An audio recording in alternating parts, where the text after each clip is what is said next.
Eu li muitas coisas boas este ano, e eu tô falando de quadrinhos. Li muitos quadrinhos bons, mas até agora ainda não encontrei o quadrinho do ano. Então eu acho que acabei de ler o quadrinho do ano. Gente, que quadrinho maravilhoso. Chaboté nunca erra, né?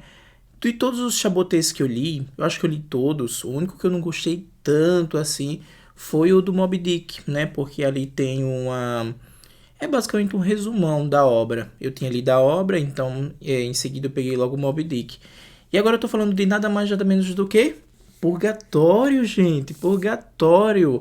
Super lançamento do Pipoque Nanquim. Acabou de lançar. É o mais novo quadrinho do Chaboté que eles trazem aqui pro Brasil. E eu tô muito impactado. Que quadrinho maravilhoso. E traz uma história fenomenal. Uma história que de fato nos ensina. Vamos lá conhecer um pouquinho sobre Purgatório de Chaboté. Já temos diversos quadrinhos de Chaboté publicados aqui no Brasil. E um dos meus favoritos é esse aqui, Solitário. Maravilhoso, eu gostei demais. Além de Solitário, tem um pedaço de Madeira e Aço, que é basicamente um quadrinho mudo. Não há diálogo, não há aquelas balões de diálogo, mas isso não quer dizer nada, gente. Esse quadrinho aqui fala por si só. É maravilhoso. Tem momentos na vida que não há necessidade de palavras, sons para de fato você entregar a história. Só basta imagens. E é o caso de Um Pedaço de Madeira e Aço. Eu amei demais. Esse aqui, como eu tinha relatado, foi o que eu menos gostei do Chaboté, mas continua sendo muitíssimo bom. E tem ainda o Henri. Eu gostei muito do Henri Désiré Landru. É maravilhoso. Demais. Aqui tem essa história do serial killer francês. Além desses aí que eu mostrei, tem o Yellow Cab, né? Esse ainda não li, tá até lacrado. Mas em breve vou ler, porque, enfim, né? Mas lançou já o Purgatório e eu fiquei assim, de boca aberta. O Purgatório vai trazer uma história muito contundente, né? De um homem que tá ali, ganhou uma casa, numa espécie de herança da tia. E essa casa é uma mansão, basicamente, para ele, né? Ele sozinho ali. Essa tia era uma mulher desconhecida para ele. E ele já estava morando em pensão, pagando aluguel, enfim. De alguma forma aí conseguiu esse essa herança, né? Ele não era um homem muito, podemos dizer, tinha seus pecados como todos nós mortais, né? Temos ali os nossos defeitos, temos muitas coisas, como dizem aqui, para prestar conta e aquela coisa toda, né?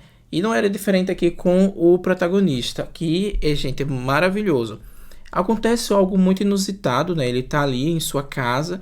Antes ele faz um contrato com uma espécie de seguro, né? Aquela questão de seguro de vida, seguro para casa, seguro para carro. Mas o dono da seguradora era muito picareta ali, então ele fazia as falcatruas dele. E ele faz o que? Ele vai se mudar para ele faz esse seguro e se muda para essa casa. A casa é um pouco deteriorada, mas ele diz que vai organizando a casa ali aos poucos. E um belo dia ele vai dormir. Aqui está o traço maravilhoso do Chaboté. Ele vai dormir e acorda. E não acorda, né? Basicamente, ele acorda com um susto, né? Os bombeiros tirando ele de dentro da casa. Isso não é spoiler, tá, gente? Ele é bem no início mesmo. Os bombeiros tirando ele de dentro da casa em chamas. É algo muito misterioso porque essa casa pegou fogo e ele ainda ficou sem entender, né?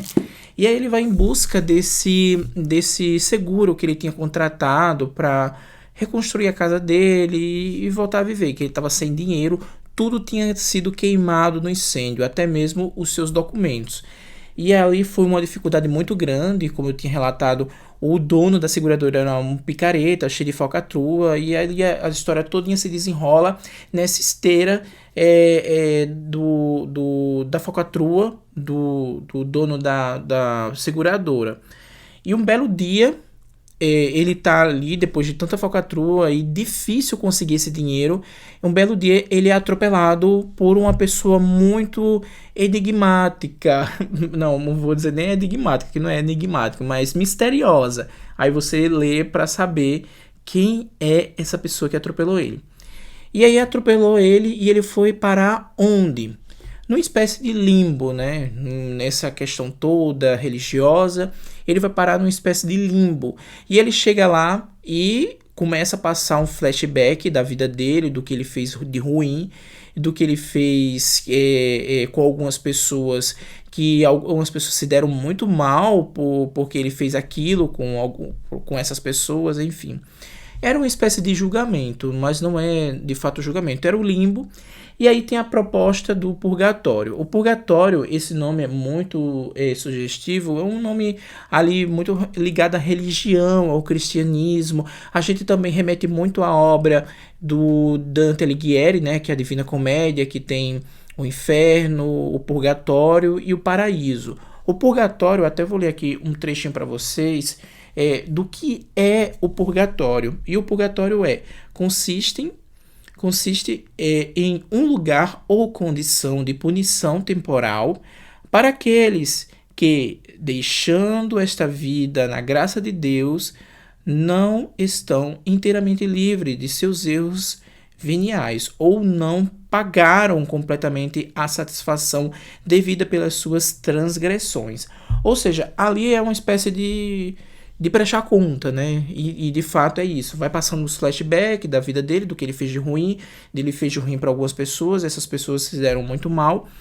E aí tem uma proposta, olha, você vai descer lá entre os vivos, só que quando você descer entre os vivos, você não vai ser vivo.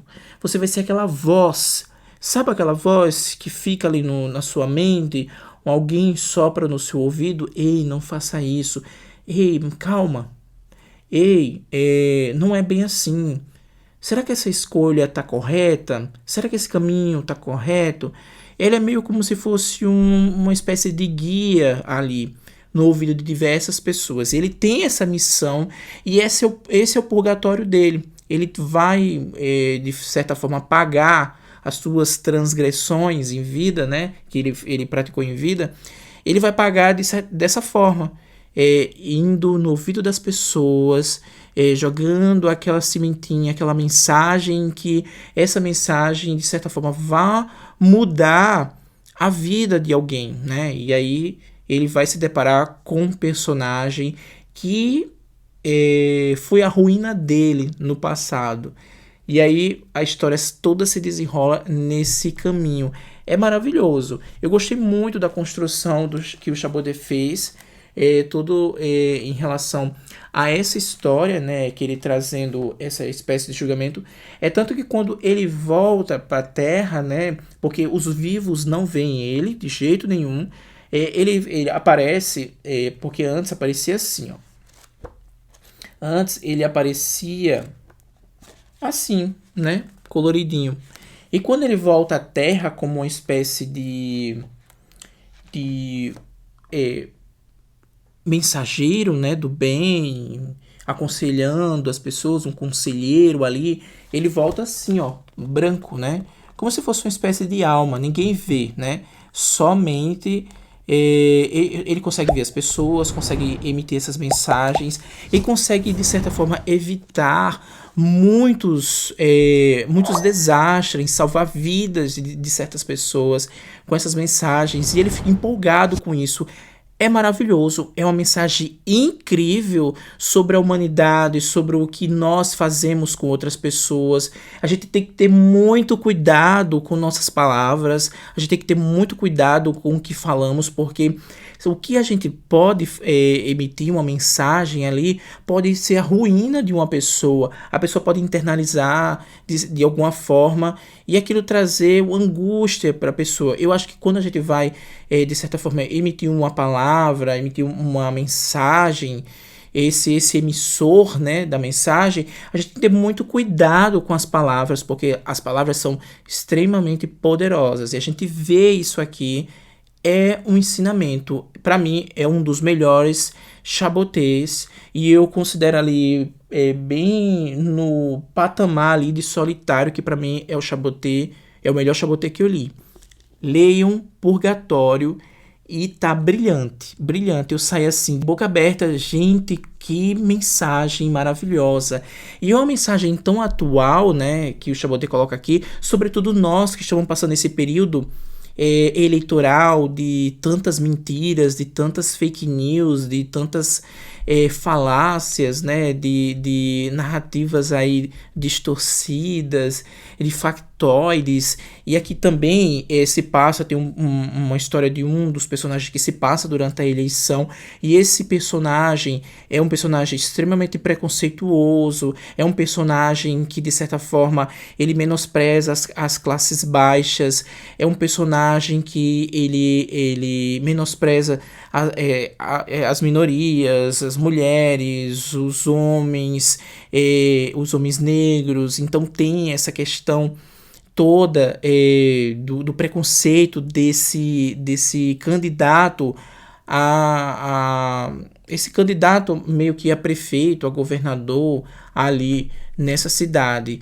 E assim, é inevitável não fazer o contraste com os dias atuais, o que a gente está passando. Porque, gente, a realidade ela está cada vez mais próxima da ficção. Eu digo isso porque parece que a gente está passando por uma distopia. Sério mesmo. Leiam Purgatório porque é maravilhoso. Eu simplesmente amei. Nota 10. É isso, se você gostou, dá um like. Se não tá inscrito no canal, se inscreve. Até a próxima. Tchau.